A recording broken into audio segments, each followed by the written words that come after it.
to the Books on Toast podcast, also known as Between Two Fringes. My name is Kanan Gill. This is Anuya Jakatdar. And this is Sharin Bhatti. Yay! Yay!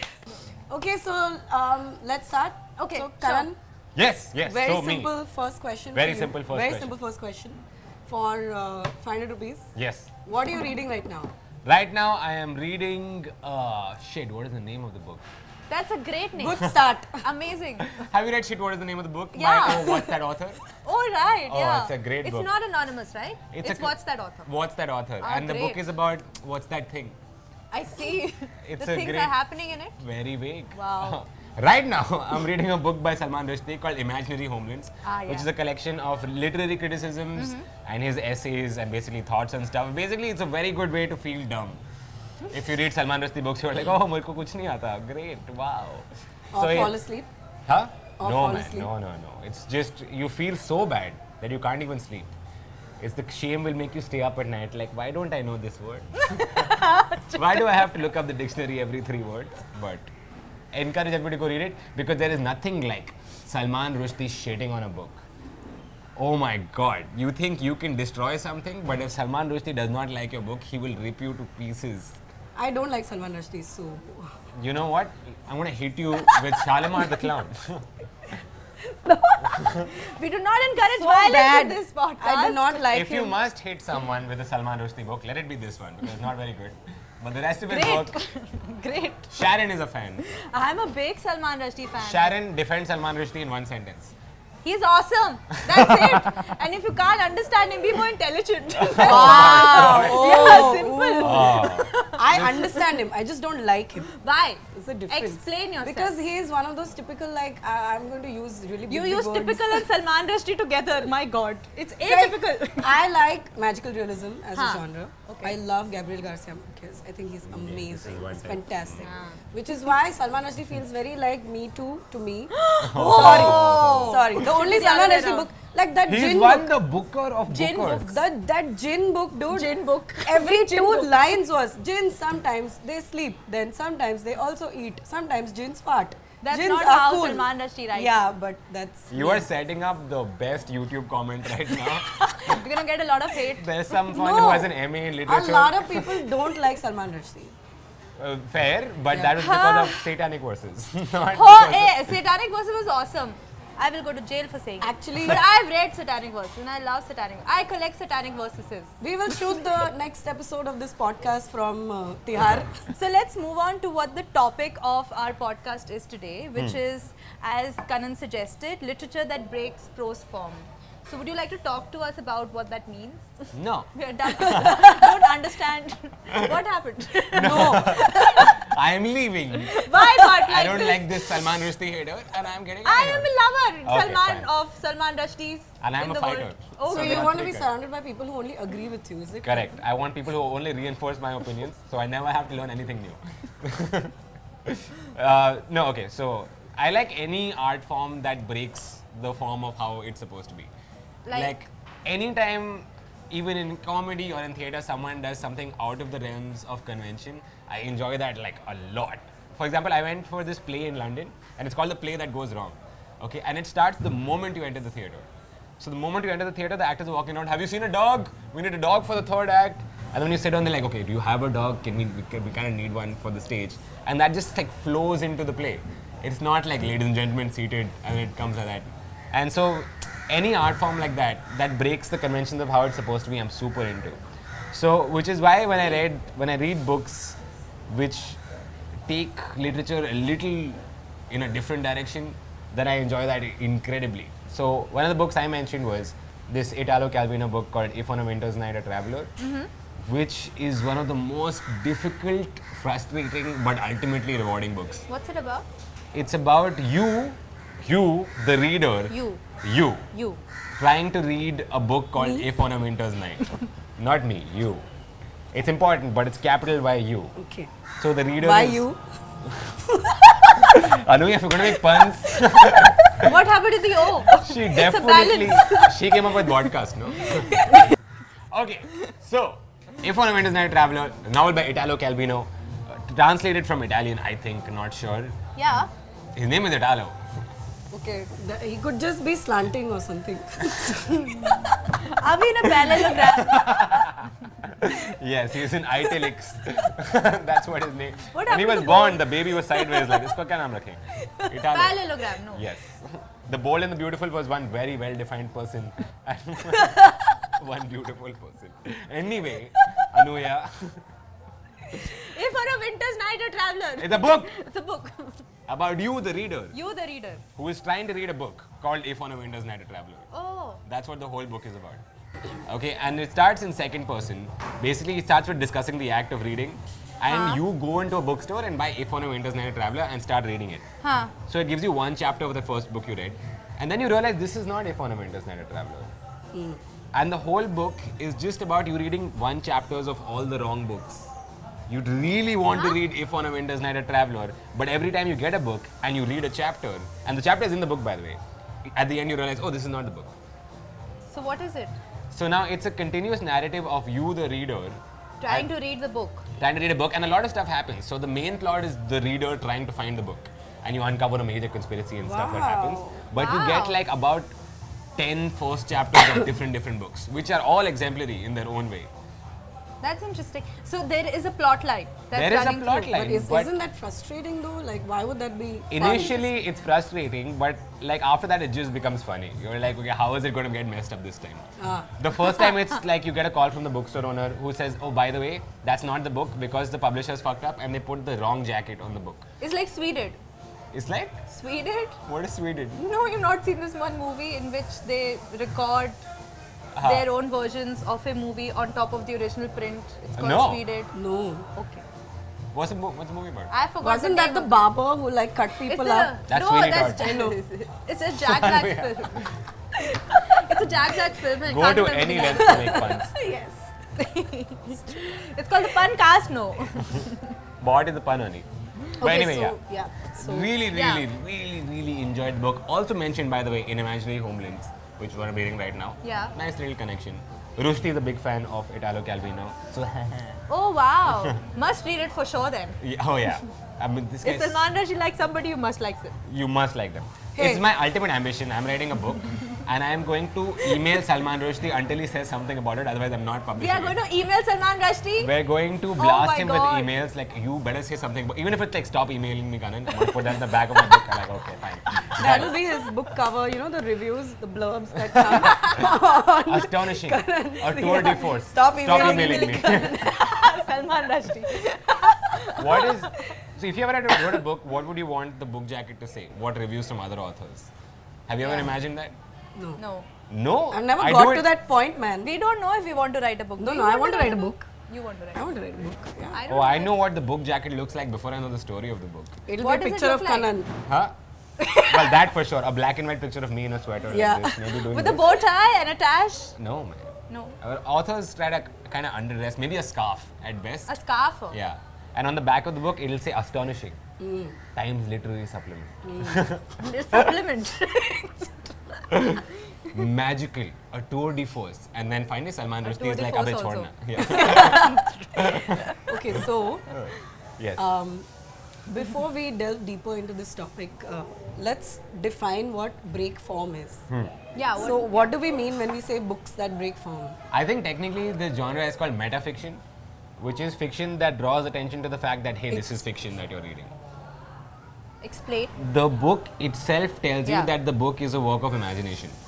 I might be talking out of my ass. If literature students are watching, I'm sorry. This is my understanding, is that metafiction is fiction that draws attention to the fact like this That is it fiction. is fiction. For example, if on a winter's night, you know that you are reading a book. Doesn't it, I mean, one of the reasons why I like reading is because it lets me imagine and relate to what I'm reading. So what you're saying is that the book is drawing you away from the fact that it's relatable at all, because you are trying to say that, oh, it is fiction, it is fiction. Yeah, it's reminding you of So the you- fact that, hey, How do you're you reading a relate to book. it? I just enjoy the fact that someone can do something Like that. Now, Okay. this is after reading 100 books where you get completely sucked in. Huh. So you're like, now what is higher than this? Someone who understands that thought and breaks it consciously. Like something like that. And I love books with unreliable narrators. It's my right. favorite Yeah, thing. yeah. Where you're like, the guy narrating is an Yeah. ass. In Yeah. the end, you realize, you're like, yes. Because growing up, you read like Enid Blyton, and whatever the narrator says is word of God. It's exactly. 100%. There's no chance that Daphne in Mallory Towers was secretly a bitch. There's no way. You guys didn't read Mallory Towers? Yeah, we did. But we were like 13. I don't remember. Daphne, Gwendolyn, Irene. Wow. Gwendolyn was horrible. She was a snob. She wanted to go to finishing school in Switzerland, and her parents sent her to Mallory Towers, and so she thought she was better than everybody. I wish we had Malitas and so that we could make him read it out. Yeah, read. now in hindsight. So when I started reading, when my mom used to keep getting like all these Hardy Boys and stuff for me, and I used to never read, and she gets super mad. But I one day she got loved Hardy Mallory Boys. Towers, and I read Mallory Towers, and then she was so happy. Then she got me on Mallory Towers, and I was like, okay, yes. Oh. Enid No Blyton, I Hardy like. Boys happened in childhood. No, yeah, Nancy Drew. I was more Nancy Drew person. Wow. Did you read Sweet Valley High? Yes. Yay, we found one man. I have read. Like Sweet Valley I read, but I'll tell you what. Dreams are coming true. I read it angrily. Did you go to university also, Sweet Valley University? No. I drew the line. Because Sweet Valley High came into the house when I was like 11 or something. My sister was 30. My mom told me, you can't read this book. And I was like, why the fuck not? She was like, it's not for you. So I was like, now I'm reading it. So after everyone went to Maybe sleep, that's I what was she should like, have Fun Hardy fact, Boys. I share a birthday with the Sweet Valley twins. What are you saying, alright. yeah? June 13th. You could have been triplets. Yeah. Okay. and you feel your life is similar to Sweet Valley And High sort of, yes. in some way. A little bit. Any Okay. hunks come into your dreams? Okay, sorry. Yeah. So coming back to the topic at hand, what are the other books you may have read in the genre that you could recommend to us? Well, I mean, we talked about unreliable narrators, yeah. and a great example of that is Sense of an Ending by Julian Barnes. Sense of an Ending is about the narrator takes you through the story of a bunch of schoolboys from when they were kids to when they were adults. It's a whole story of their lives, and basically one of the main plot points is one of their friends commits suicide, and he was always the smartest kid in school. Okay, and the friends struggled to understand why he could have done this. Okay, and it goes through the whole story, and on a surface level, it's a simple enough story. Okay, and it gets a little confusing towards the end. But after I read the analysis of the story, you're like, so the whole reason that the book is so widely acclaimed is that in hints that the narrator gives, you realize that his perception of reality is very warped, which gives itself open to like five very different kinds of endings. So you realize this guy is not the hero he paints himself to be. Yeah. And his memory of some very key events in the story are like very arguably fictionalized or fabricated. And so, what is the final story? Nobody knows. It's very postmodern, guys. Wow, it's interesting. I think these kind of books also challenge you as a reader, right? Because it puts you in an uncomfortable position. Yes, And very then you much. are privy to make your own interpretation of what you read, right? You So have everybody. BA in literature, why don't you tell? I've not read this book. But I mean, that doesn't mean you have to read every book in the world. So I think the Huh. closest that I feel can come close to this form of literature is probably Brian Selznick. Like if you read his books, he writes mostly for children. I feel like I should have been a child when I discovered him. Of course, he wasn't writing when I was a child. I'm very old. So, but Okay. And just how old? I'm very old. Guys, tweet with hashtag how old you think Sharin is. Very old. Yeah, so grey hair. So anyway, but I read, I mean, of course, Hugo is his most popular work of fiction, which also turned into a award-winning film. But Wonderstruck is something that I read last night, while we were talking about doing this podcast. And I really like the fact that it's a combination of two stories. One about a boy and one about a girl. Both of them are going through similar things. I won't tell you as a spoiler what the book is about, but they are complete parallel storylines. None of them meet at any point. So the boy story is in text. The girl story is only in illustration. It's magical because you'll find both of them are going through similar things. You'll see boy goes through this happens, this happens, this happens in text. Cut to the next page, which is only storyboarding of the girl's story in illustration. And it's not coherent in terms of there's very little text, so you struggle to know what's happening, but you are again open to making your own interpretation. And they never meet. There is nothing that's linking both of them together. They're both separate stories. If Brian wanted, he could have written 2 separate books, but he decided to combine it in one. And that's Very the cool. magic of it, you Very know. So it's breaking form in the sense, and also it's a children's book. So I think you're also catching them young as readers, you know, you're encouraging people to read differently, to come up with your own interpretation, and hence open up your mind to new experiences. That's what's magical about it. That's So, amazing. Yeah. Just that's- anybody who decides to do it, I'm just like, it's an evolved thought. Yeah. It's funny, yeah. I like anything that makes me feel dumb, which is a lot of things. And it's always things like this, books that break form. It's like, what a cool guy, dude. What a cool guy who wrote this book. Speaking of children books, sorry, go off topic Yeah, a little bit. yeah. Have you guys read A Monster Calls? Yeah, I read it. I read it. I read it. Tears? Very. Tears throughout. Actually, I mean, No tears? I don't know. I thought it was a bit emotionally manipulative. That's the whole point. Yeah, but Let it's it very manipulate like, oh. Doesn't like Salman Rushdie, doesn't like Monster Calls, hates the sound of laughter, kicks children routinely, They deserve it sometimes, hides okay? knives in a fringe. They don't check at airport security. Who will scan this? Nobody. Yeah, it's beeping. You're like, where it is coming from? She has a tilted swastika under her forehead. But yeah, have you read anything, Anuya, that you know? That sort I like? Yeah. That possibly Yes, falls that's into the- anything that you don't hate with all your heart. So I think a book that, but actually I want to talk about his unreliable narrators Yeah. topic. Yeah. So one very popular author who uses that technique really, really well is George R. R. Martin. Yeah. So the major difference between the show and the books is that the books are, every chapter is from one character's point of view. So the facts change a little bit with every telling of the same story. That is something the TV show will never be able to capture. Yeah, And it kind of ruins the experience for you because when you see it on screen, it's reality, right? There is no room there's for one actual series of events. Yeah, there's no room for subjectivity. interpretation. Yeah. Which is what makes the books so much better. Yeah. So I just wanted to highlight Hey, that. Anuya, I don't like Game of Thrones. No? Okay. I thought we could be together on. You don't like? Alright. You don't like Game of Thrones? I haven't watched. Have you read? The Nope. book, read one. Hey man. Okay, Is wait, it one is second. it too mainstream for you, chapter, Kanan? just No, of I all- What's can't. the pressure of it, isn't it? Where are the That's why you're awards? The resisting. pressure of it primarily and also mainstream. Yeah, it's I'm I knew it. A horrible hipster when it comes to books. But Harry But Potter. Having said, no, Harry Potter I read before it was school. Okay, in my Acha. defense. So matlab we'll have to wait for another 10 years for the books to be out and the TV show to be fully like done, and then you'll read it at some point. When in the life. world Game has of forgotten Game of Yeah. Thrones. No, it's already too late. I should have finished As in, you'll never get reading into before it the show ever. started. You don't know what you're missing by this Yeah, world. you I don't know really, what's really, happening. really read Okay, it. I need to ask you, what is your criteria for book selection? There are a billion books you could read. So when you have to start reading a book, how But, do you start? okay, I read a lot of Huh. fantasy. Okay. And Game of Thrones is Fantasy. one of the best Fantasy, fantasies okay. that I have ever read. Ever. My criteria for, so I don't So know you how just it- like, you go in the fantasy section Yes. and try to find something interesting. Yes. Okay, Sharin? I just go to a bookstore and lose myself there. I go to every section, even management section. I'll be Yes, like, "Isko same. उठाओ, पीछे क्या है?" Management And then section. I cheat. I read the last chapter. No. And I'm Oh, like, yeah. No! That's horrible. That's awful. But I read for the love of reading. I don't read for the love of story. I just walk into bookstores, just like Sharon, just walk around like, okay, what? So first you look for an exciting design, okay? Yeah, I Let's- judge book by cover. Like cover pretty. Oh my 100% judge book by cover. So first you get attracted to pretty colors. You're like, alright, cool. Blue book, then you pull it out. Has won any awards? No? Okay, keep back. Oh no. Look I around, don't where do is that. Nobel Prize winners? Okay, here you go. Salman Rushdie says amazing. I am buying this book. See, I see where the pretentious I and the pretentious book reviews come from. It's all me. I see it. I am a huge I feel I have the book fan. library Do you guys syndrome. not read book lists online?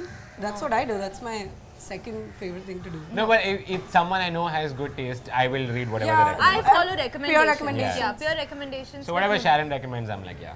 Yeah, well done. So speaking of books that break form, Sorry, yes.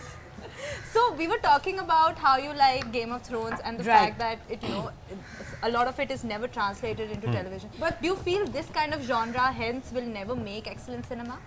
I mean, it can make cinema again in the same way that breaks what cinema is supposed to be.